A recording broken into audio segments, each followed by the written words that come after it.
Olá, meus preciosos, boa noite para vocês, que a paz do Senhor Jesus esteja reinando em seu coração. Nós estamos mais uma vez aqui juntos para termos um tempo especial diante do Senhor e como Deus tem feito, hoje não será diferente.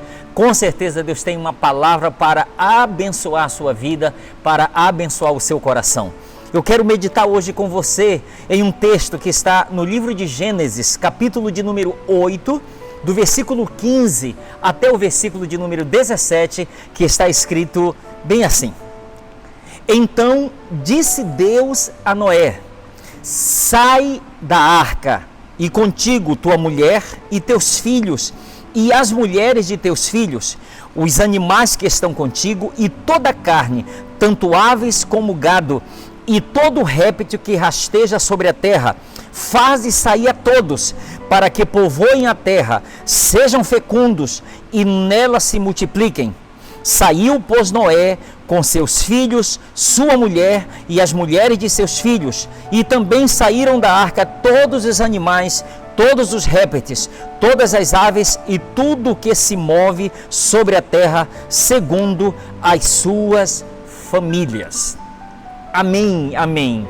Glória a Deus. Queridos, este é o texto que nós vamos usar como base para compartilhar uma palavra que o Espírito Santo de Deus tem ministrado ao meu coração. E eu creio do fundo do meu coração que essa palavra vai abençoar a sua vida no nome de Jesus o Senhor.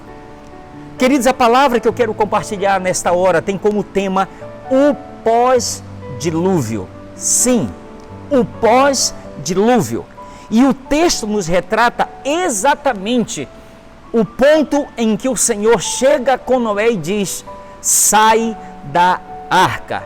Ou seja, o dilúvio já passou, o tempo do dilúvio já terminou, agora você pode sair da arca. Queridos, há muitos questionamentos em relação a este episódio mencionado nas Sagradas Escrituras, este episódio chamado O Dilúvio. Muitas questões sobre isso, teorias, crenças, crendices, mas eu não quero me deter neste ponto, e o meu propósito aqui não é debater a respeito deste assunto, de um assunto que vale a pena ressaltar, que o próprio Jesus usou em um de seus sermões para exortar aqueles que estavam lhe ouvindo e nós também da presente geração.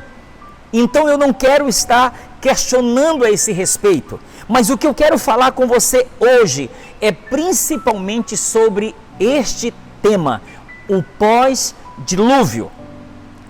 Quanto tempo Noé ficou juntamente com a sua família e todos os animais dentro daquela arca? Há dois textos na Bíblia que nos fazem ter uma ideia de quanto tempo ele ficou. O primeiro texto está em Gênesis capítulo 7, versículo 6. Tinha Noé 600 anos de idade quando as águas do dilúvio inundaram a terra. Agora a gente pula para o capítulo 8, versículo 13. Sucedeu que, no primeiro dia do primeiro mês do ano 601, as águas se secaram de sobre a terra.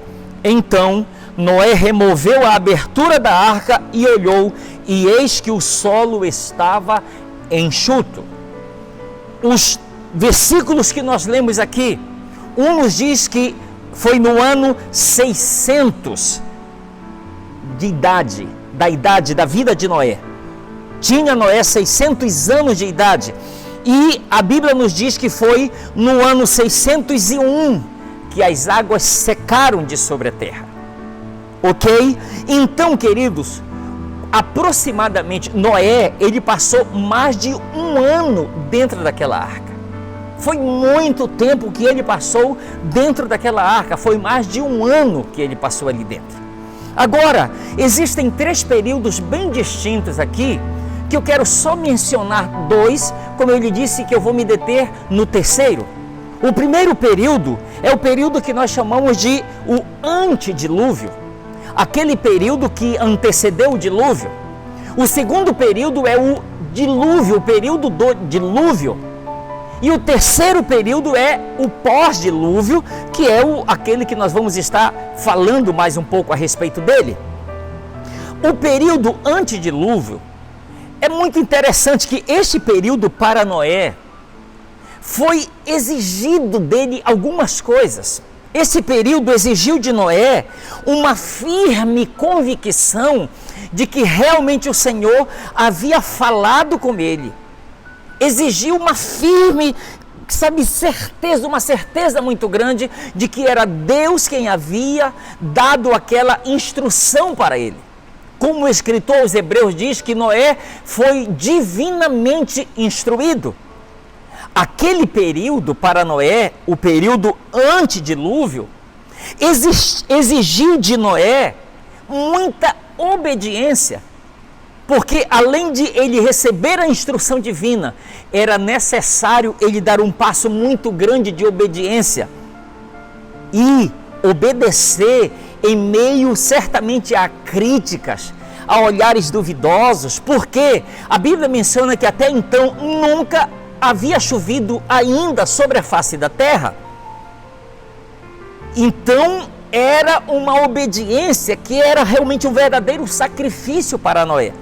Aquele período foi um período que exigiu de Noé muito trabalho, porque imagine Noé tendo que fazer com as próprias mãos, ele e seus filhos, construir aquela arca imensa, que era para conter não somente ele, mas a sua família e todos os animais de cada espécie, um casal, limpos e imundos. Então, queridos, foi um período que exigiu muito de Noé. E além do mais, exigiu muita pregação, porque a Bíblia nos fala de Noé como sendo o pregador da justiça. Então exigiu muito dele, muita exortação para o povo. Enquanto ele estava trabalhando, certamente ele estava exortando, ele estava falando a respeito do juízo divino que viria. Então este foi o período antedilúvio, aquele período que antecedeu o dilúvio que o Senhor havia declarado, prometido que viria sobre a terra. Ok? Agora nós chegamos no período do dilúvio. Houve aquele período de preparação, houve aquele período de pregação, houve aquele período de trabalho, aquele período de obediência, aquele período de firme convicção de que era o Senhor quem havia falado. Agora chegou então o dilúvio. O período do dilúvio foi um período em que a gente olha principalmente para o povo. Aquele período do dilúvio foi um período de muito desespero, porque está escrito que quando Noé, por ordem do Senhor, entra na arca, ele, toda a sua família e todos os animais, segundo o Senhor havia ordenado, Noé fecha a arca por dentro e diz a Bíblia que o Senhor fechou a arca por fora. Então, mesmo que Moisés quisesse abrir aquela porta, não seria possível, porque o próprio Deus fechou a arca por fora. Então, aquele período do dilúvio foi um período de muito desespero para o povo. Infelizmente, foi um período de muita morte. Infelizmente, muitas pessoas e os animais todos morreram da face da terra, com exceção de com exceção de Noé e todos os que se encontravam na arca com ele. Aquele período, o período do dilúvio, foi um período de muita dor, foi um período de muito sofrimento, mas também, por um outro lado, para Noé, aquele período do dilúvio foi um período de salvação, um período de salvação para Noé, para a sua família e para todos os animais que entraram naquela arca. Sofrimento, dor, morte para uns, mas salvação para aqueles que estavam junto com Noé ali dentro daquela arca. Assim foi definido aquele período do dilúvio. Mas existe o terceiro período, queridos, que é o período pós-dilúvio. Esse período pós-dilúvio. E o período pós-dilúvio, ele nos fala de algumas coisas importantes. O período pós-dilúvio dilúvio, ele nos aponta para vermos a bênção do Senhor. A bênção que o Senhor, assim que o dilúvio se encerrou, assim que as águas se secaram de sobre a face da terra, que Noé desce da arca, ele desce daquela arca com a bênção do Senhor. Todos os animais que saem da arca, eles saem com a bênção divina, com a bênção do Senhor, para que eles fossem fecundos, para que eles se multiplicassem e enchessem a terra. O período pós-dilúvio, ele é marcado com a aliança que Deus fez com Noé e todos os seres viventes que saíram da arca. E o arco-íris que hoje nós olhamos no céu nos faz lembrar desta aliança que Deus fez com Noé e com todos os seres vivos que saíram da arca após o período do dilúvio. Então, esse período, ele também nos fala de um novo recomeço no Senhor. Um novo tempo que estava florescendo em Deus.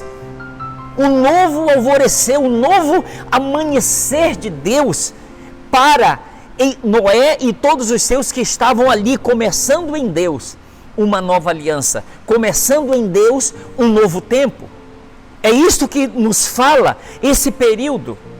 Mas também, este período pós-dilúvio, ele nos chama a atenção para algo muito assim, eu lhe falo, confesso, intrigante. Por quê? No período pós-dilúvio, aconteceram com Noé dois episódios que eu confesso para vocês que eles intrigam-me. Por quê? Porque esses dois episódios, eles são antagônicos. Esses dois episódios são totalmente opostos entre si. São dois episódios como que amor versus guerra. Perdão, amor versus ódio. Paz versus guerra. Então, eles são totalmente antagônicos, opostos entre si. E quando eu estava meditando e refletindo sobre isso, eu fiquei vendo como que em uma mesma pessoa podem se manifestar dois episódios assim, tão diferentes um do outro. Quais foram, pastor, esses dois episódios que aconteceram com Noé? O primeiro episódio está registrado em Gênesis capítulo 8, versículos 20 e 21. Levantou Noé um altar ao Senhor e tomou de animais limpos e de aves limpas, ofereceu holocausto sobre o altar. E o Senhor aspirou o suave cheiro e disse consigo mesmo: não tornarei a amaldiçoar a terra por causa do homem, porque é mau o desígnio íntimo do homem desde a sua mocidade, nem tornarei a ferir todo vivente como fiz. Qual é o primeiro episódio que nos chama a atenção, o episódio pós-dilúvio na vida de Noé? É que Noé levantou, ergueu, erigiu um altar ao Senhor. Qual é o segundo episódio na vida de Noé pós-dilúvio que nos chama a atenção? Gênesis capítulo 9, versículos 20 e 21. Sendo Noé lavrador, passou a plantar uma vinha, bebeu do vinho, embriagou-se e se pôs nu dentro de sua tenda. O segundo episódio intrigante que nos chama a atenção é que Noé plantou uma vinha para si mesmo. Vou repetir os dois. Noé levantou um altar ao Senhor, para o Senhor. E o mesmo Noé plantou uma vinha para si mesmo. Isto tudo aconteceu no período pós-dilúvio. É isso que nós percebemos neste período. Este período, depois do dilúvio, aconteceram esses dois episódios na vida de Noé. E nós podemos com toda certeza, queridos, aprender com a história deste homem, aprender com este homem com quem Deus fez uma aliança, este homem com quem Deus fez assumir um compromisso de salvação dele, de toda a sua arca, no período do dilúvio, com todos que estavam dentro daquela arca. Nós podemos aprender. O altar levantado por Noé ao Senhor, nos fala do quê? O altar levantado, ele nos fala, eu creio que em primeiro lugar ele nos fala de gratidão. Gratidão ao Senhor, gratidão por ter poupado Noé, seus filhos, suas noras, sua esposa e os animais por casais de cada espécie, até animais imundos. Então, gratidão por Deus ter os conservado com vida, por eles não terem sido incluídos dentro do juízo de Deus. O altar levantado ao Senhor, queridos, ele nos fala de uma gratidão pelo sustento de Deus para Noé e toda a sua casa e os animais. Por mais de um ano, Deus providenciou sustento, alimento, mantimento para Noé e todos que estavam com ele naquela arca por mais de um ano. Por mais de um ano eles não tiveram que plantar, eles não tiveram que colher, eles não tiveram que semear, eles não tiveram que regar. Foi providenciado pelo Senhor alimento que eles tinham por todo aquele período dentro da arca.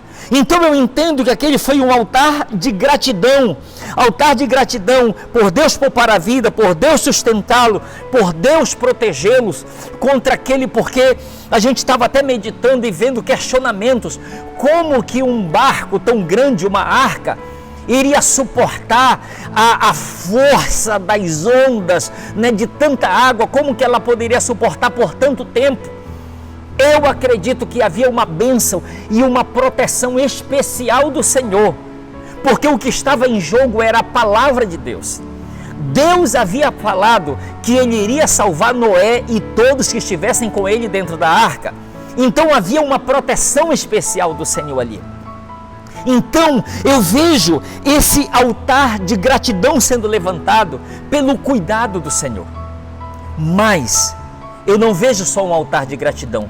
Eu vejo sendo levantado por Moisés, queridos, um altar de adoração. Um altar de adoração ao autor da vida.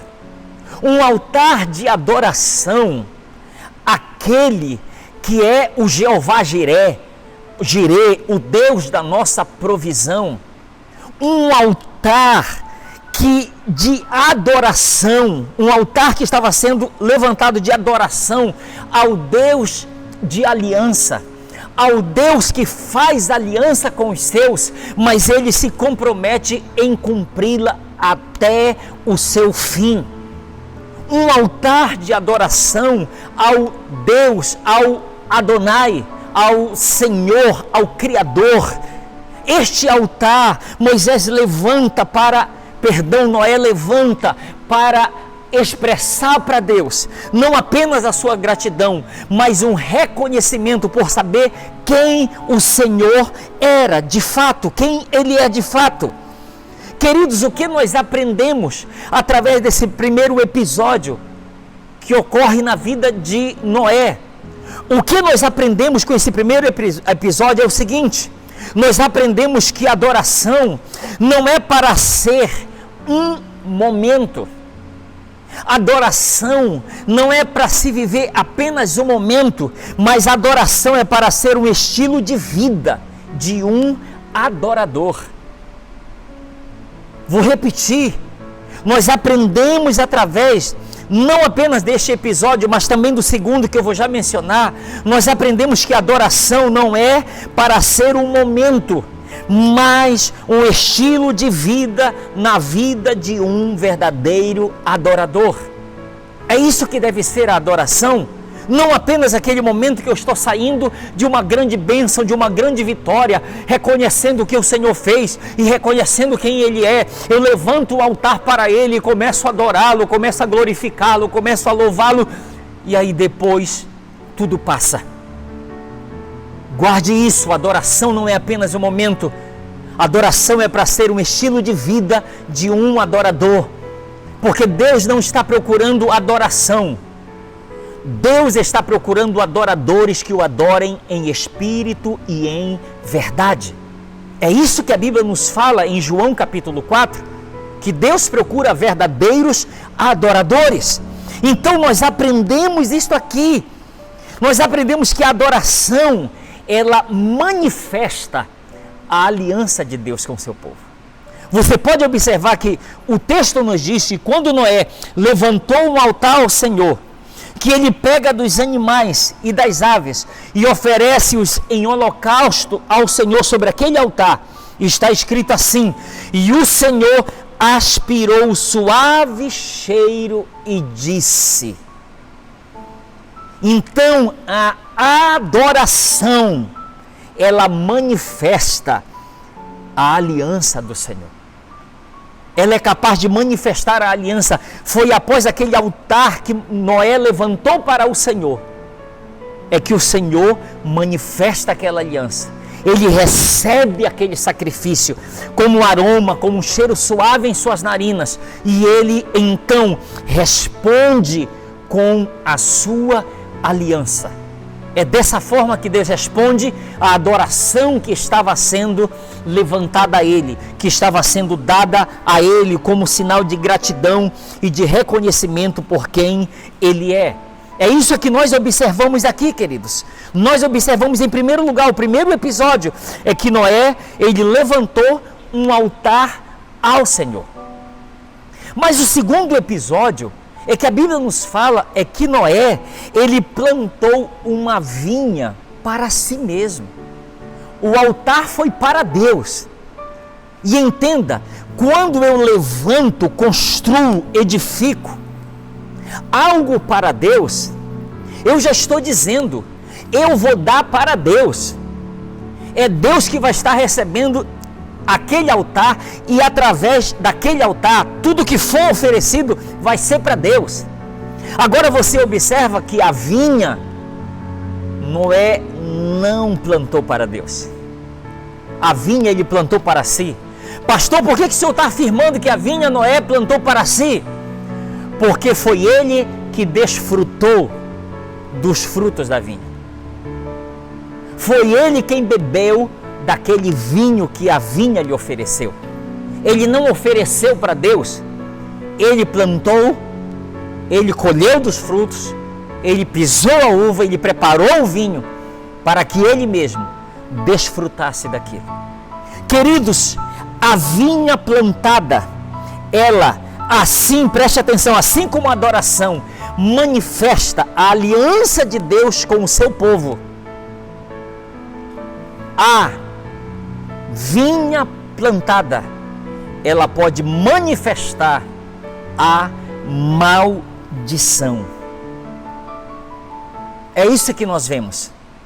O altar que foi edificado para Deus foi um instrumento para manifestar a aliança que Deus estava fazendo com Noé.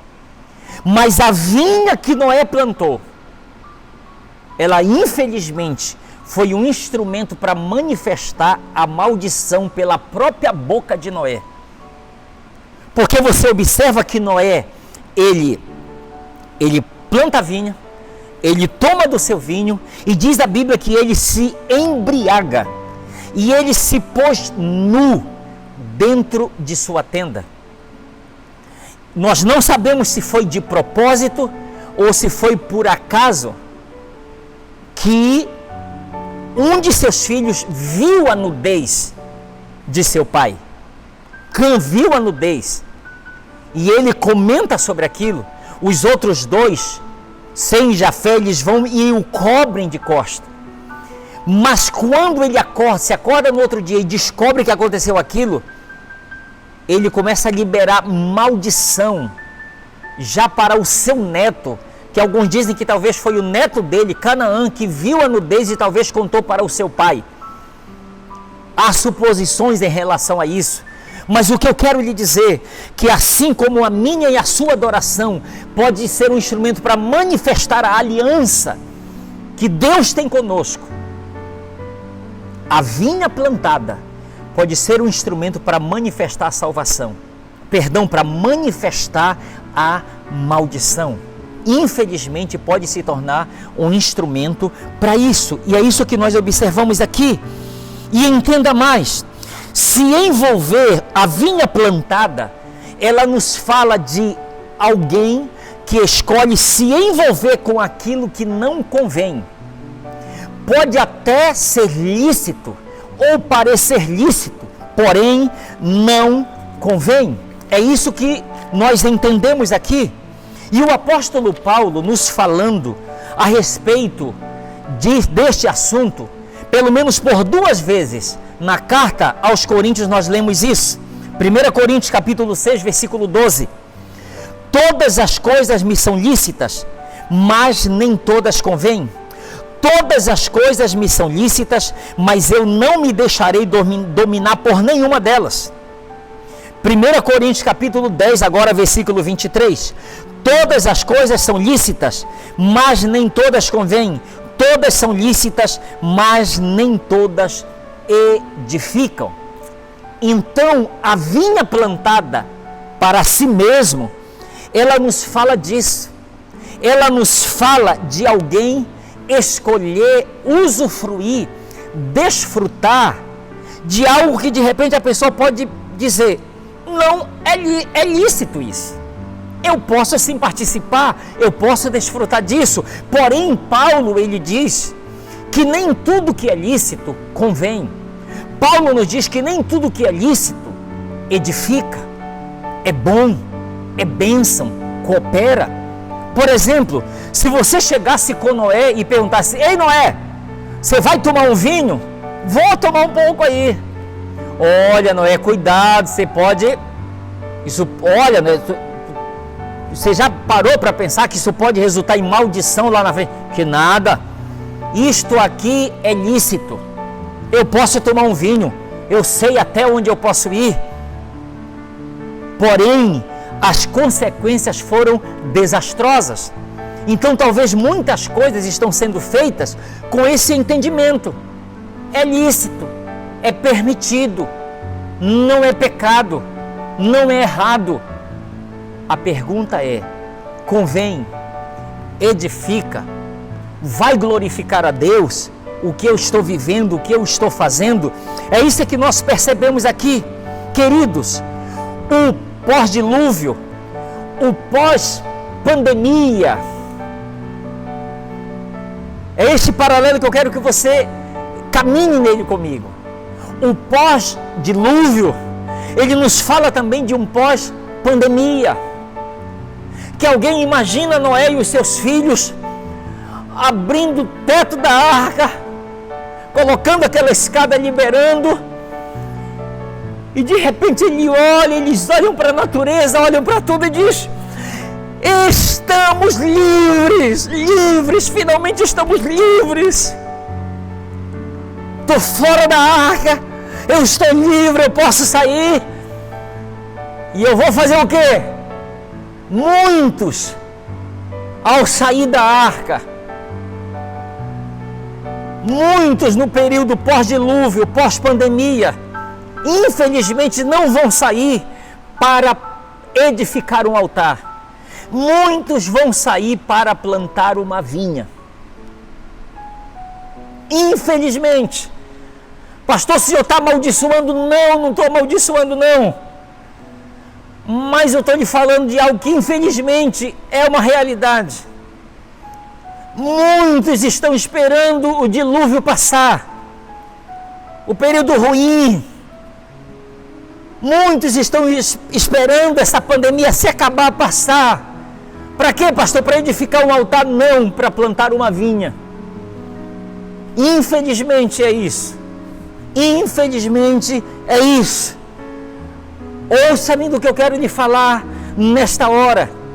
Deus, em Cristo nos libertou para vivermos em liberdade, não para vivermos a libertinagem.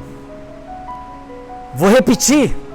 Deus em Cristo nos libertou para vivermos em liberdade, não em libertinagem.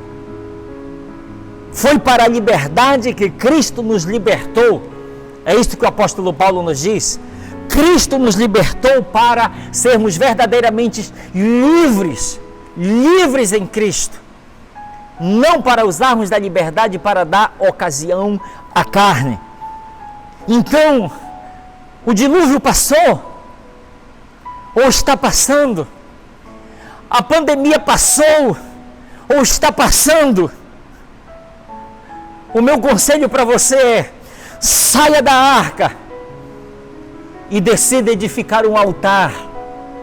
Saia da arca, mas saia da arca como um adorador. Saia da arca como alguém que vai edificar um altar para Deus, reconhecendo: Senhor, se não fosse pelo Senhor, eu não teria sobrevivido. Se não fosse pelo Senhor, eu não teria descido dessa arca e pisado em solo, em terra seca. Se não fosse pelo Senhor, eu não estaria vivo aqui para testemunhar da tua fidelidade, testemunhar a respeito de quem tu és. Então, o meu conselho para você é este: saia da arca, mas não saia para plantar uma vinha para você mesmo, porque isso pode resultar em maldição. Saia da arca para edificar um altar. Saia da arca como um adorador. Saia da arca como alguém que vai dizer: eu sei o que o meu Deus tem feito por mim. Eu sei o que Ele tem feito. Era para eu ter ficado daquele outro lado. Não era para eu ter atravessado todo esse dilúvio. Não era para eu ter passado todo esse período de pandemia e ter chego até aqui com vida.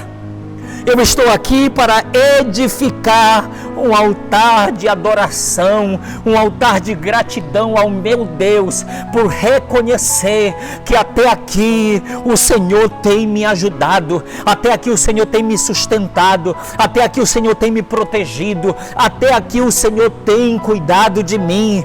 Ele é o autor da minha vida e eu estou aqui para reconhecer isto. Este é o meu conselho para você. Seja bem-vindo a um novo recomeço. Seja bem-vindo a um novo tempo.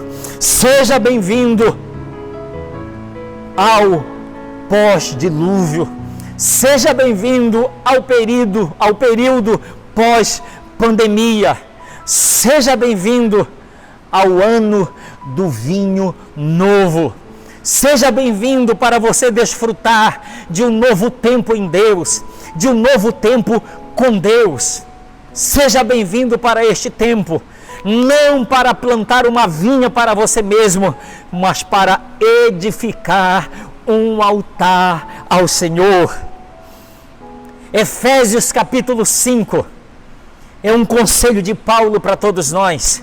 Efésios capítulo 5, do versículo 15 até o 18.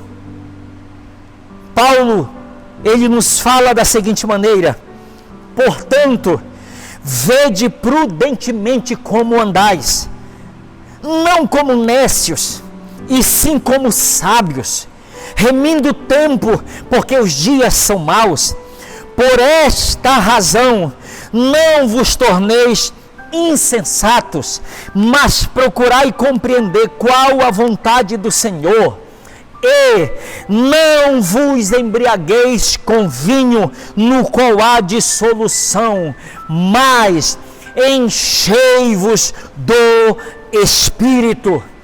Não vos embriagueis com vinho, no qual há dissolução, mas enchei-vos do Espírito. O Senhor, Ele tem me chamado, Ele tem chamado você para o tempo do vinho novo, para o tempo do pós-dilúvio, para o tempo do pós-pandemia, para nós desfrutarmos do melhor que Ele tem para todos nós neste novo tempo, neste novo período, no período em que Deus está chegando e renovando a sua aliança conosco, dizendo que Ele é Deus de aliança, dizendo que Ele é Deus de propósito, que se nós ainda estamos aqui, é porque o plano, é porque o propósito dele para conosco não se encerrou, é porque Ele tem algo a mais comigo e com você. Então entenda esse novo período, entenda esse novo tempo de Deus. Não hesite em entrar em uma aliança com Ele, em viver uma aliança verdadeira com Ele, que os maiores beneficiados desta aliança serão você e a sua casa. Serei eu e a minha casa, com toda certeza. Eu vou nesta noite orar com você, porque é isso que eu vejo que está acontecendo, é isso que o Espírito Santo tem ministrado ao meu coração. O Espírito Santo tem ministrado ao meu coração é que a pandemia está passando, o período do dilúvio está passando, nós estamos entrando no período pós-dilúvio, nós estamos entrando no período pós-pandemia. Está chegando o momento em que o Senhor está dizendo: Noé, você e os seus podem agora sair da arca. Vocês podem sair da arca. E o meu conselho é: saia e escolha edificar um altar para Deus. Mas não é um altar que vai ser edificado só para um momento, mas é um altar que vai ser edificado para alguém que vai viver no período pós-pandemia, no período pós-dilúvio, como um verdadeiro adorador do Senhor. Aleluia! Como um verdadeiro adorador. Como um verdadeiro adorador. Lembre-se, aquilo que eu edifico para Deus, Deus é glorificado. Aquilo que eu edifico para mim mesmo, na minha independência, na minha axiologia de que não é prejudicial, de que não é ruim, de que é lícito, pode se tornar prejudicial para mim lá na frente. Eu escolho edificar um altar de adoração, porque eu sou um adorador. Eu quero orar com você. Coloque a mão sobre o seu coração. Coloque a mão sobre o seu coração. Senhor, obrigado, porque o dilúvio está passando. Obrigado porque a pandemia está passando. Obrigado, Senhor, porque nós estamos entrando no período pós-dilúvio. Obrigado porque nós estamos entrando no período pós-pandemia. É chegado o momento em que o Senhor está nos dizendo: sai da arca. Sai da arca, você e os seus. Senhor, nós queremos sair com o espírito de gratidão, com a mente e o coração de um adorador. Nós queremos sair com o propósito de edificar um altar ao Senhor e não de plantar uma vinha para nós mesmos. Nós queremos sair com este propósito. Oh, Espírito Santo, nos ajude, nos ajude, nos ajude. Porque nós queremos, Senhor amado, ver o Senhor fazendo a aliança conosco. Queremos entrar em aliança contigo. E nós não queremos nos embriagar, Senhor, com os prazeres, com as delícias deste mundo, não. Para que isso venha se tornar em maldição para nós e para a nossa casa. Não, não, não. Nós queremos viver como um verdadeiro adorador do Senhor aqui nesta terra. E que isto seja para o louvor de sua glória. Em nome de Jesus Cristo, Senhor. Em nome de Jesus. Amém, Jesus, e amém. Glória a Deus. Para você que quer entregar a sua vida para Jesus, que quer se reconciliar com Ele, você pode repetir esta oração agora comigo? Repita assim: Senhor Jesus, neste momento eu abro a porta da minha vida e te recebo como meu Senhor e meu Salvador. Perdoe todos os meus pecados e me purifique com o seu sangue. Que a partir de hoje eu comece a viver a vida que o Senhor planejou para mim. Amém e amém. Eu quero parabenizar você por esta maravilhosa decisão que você acabou de fazer. Biblicamente falando, você acabou de tomar a decisão mais importante de sua vida. E eu quero lhe encorajar a perseverar neste propósito. E eu quero lhe dizer que aí, no rodapé, aí da sua tela, você tem alguns meios que você pode usar para entrar em contato conosco, porque nós queremos nos conectar, nos comunicar com você, para que você possa perceber e entender, conhecer as maneiras para fazer parte desta família, a família da paz. Será um prazer lhe receber, tá bom? Deus continue abençoando ricamente a sua vida.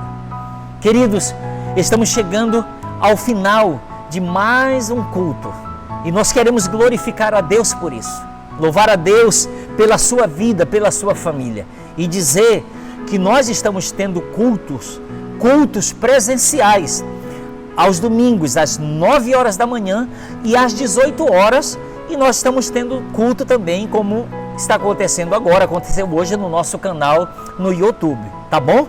Então nós vamos ainda continuar assim, de acordo com as orientações que nós tivemos das autoridades competentes. Amém? Vamos orar encerrando este tempo. Pai, muito obrigado por este momento, por este tempo tão precioso que o Senhor nos deu. Estamos encerrando aqui este período e nós lhe pedimos, Senhor, continue nos guardando em Cristo Jesus de todo mal, que possamos a cada dia viver a Tua perfeita vontade, sob a Sua direção, Espírito Santo e propósito. Te confiamos a nossa vida e nós Te agradecemos por tudo, no nome de Jesus o Senhor. Que o amor de Deus, o nosso Pai, que a graça do nosso Senhor e Salvador Jesus Cristo e que a doce presença e comunhão do Espírito Santo permaneçam com você e com toda a sua família, agora e sempre, em nome de Jesus. Amém e amém. Deus continue lhe abençoando ricamente. Fique na paz do nosso Senhor e Salvador Jesus Cristo. Amém.